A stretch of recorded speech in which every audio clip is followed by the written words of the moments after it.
is 1991, and strange, bloodthirsty aliens have invaded Earth and are voring any living thing they can find.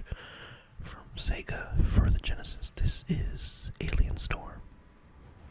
Upon first look, Alien Storm looks like another Sega-developed side-scrolling beat-em-up, with a very similar art style to other famous games such as Altered Beast, Golden Axe, and other arcade adaptations. However, differently than both of these more famous games, Alien Storm pits your heroes against, well, aliens.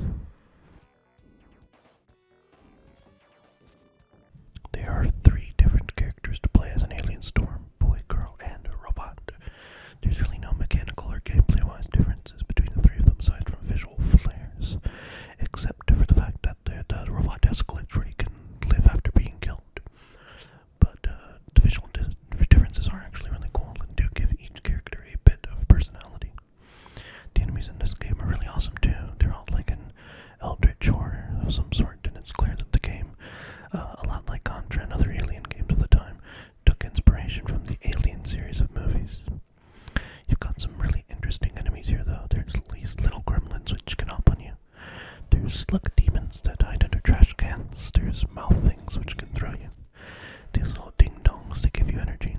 And I hate these guys so much, despite how they look. They can jump on you and for you.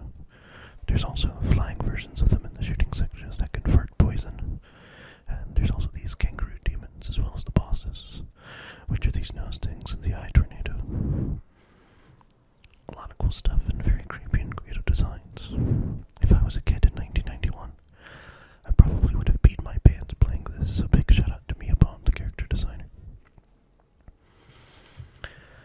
The gameplay of Alien Storm is quite self-explanatory. You just walk to the left and kill aliens most of the time, but there are a lot of other bits of this game that make it stand out from others of the time on the Genesis.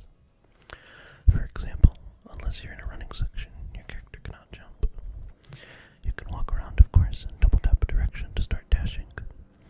Your 3 buttons are A to attack, or B depending on what controller set you have, and the defensive technical rule, which I use with C. And you can use it to maneuver away from enemies, and also if you press attack while doing the roll, you can do like a dash attack. And you can use it to cheese out some of the aliens. Pressing both buttons at the same time, or just pressing the A button, can unleash a screen-clearing, super powerful move, like a nuke, and blowing yourself up, but it does require energy. Speaking of energy, it's a mechanic that's super essential in this game, because everything you do uses it up, not just a super boost.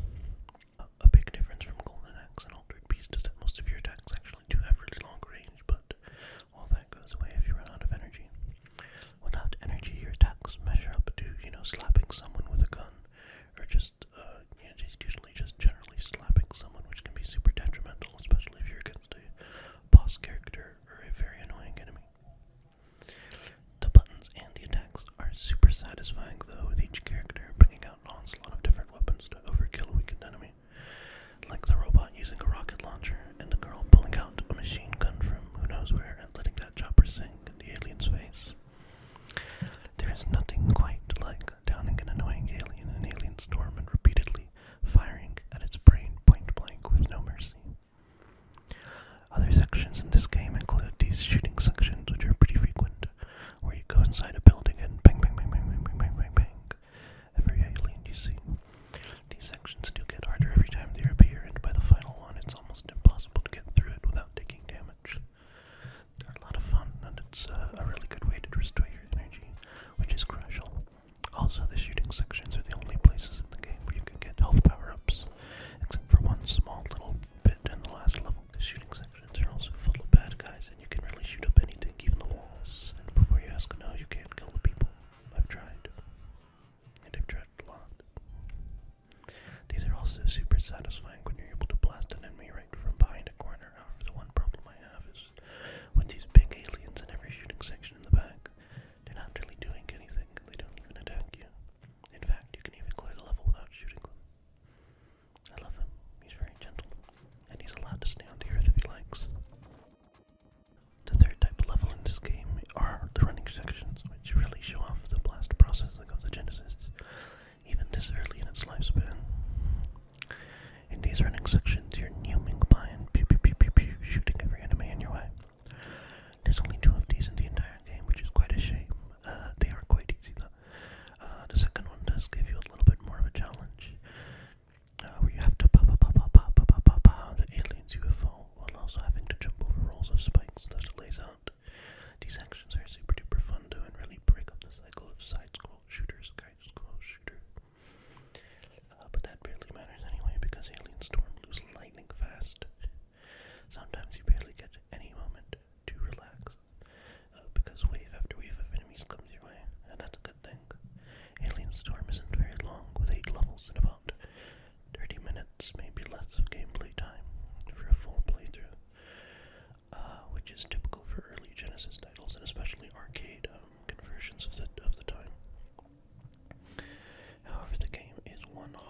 super unforgiving.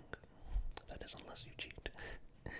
There is only one cheat code that I know of in Alien Storm, and what you do to do it is you go to the options menu, press up, down, C, down, BBB, up, C, then press start. You gotta do this quickly, and you'll go back to the main menu, and from there you'll go to sound test, then leave sound test, and go back to options, and there should be a new option that lets you rig the game to give you up to 9 continues, which honestly, if you're on hard mode, it might not even be enough, so interestingly enough, unlike other old Genesis titles, there are other mods. There's 1 versus 2 player mode, which is, pretty self-explanatory. I don't have any gameplay because my sister didn't want to play this game with me. And the dual mode, which is pretty interesting for the time. It's like a survival sort of thing. It's like an endless mode with 1 life bar, no super moves, but you do have a set amount of energy. It is a really nice touch and is sick for an early Genesis title. See how far you can get. The soundtrack is also superb, and it really does set the mood of Alien Storm. The composers, Psychedelic Chung and Soseki, really did a wonderful job creating these tracks for the Genesis. And some of these tracks I'd even want to go back and listen to. So shout out to these wonderful composers. However, like a lot of games in the early Genesis library, the ending absolutely sucks. You stop the aliens and then you get this text scroll saying that the characters may or may not have died. And there's no possible way to find out the answer. But they are alien busters. And just moments after you begin to contemplate the value of sacrifice and the beauty of life itself, the credits start to roll and the alien busters start dancing like complete idiots,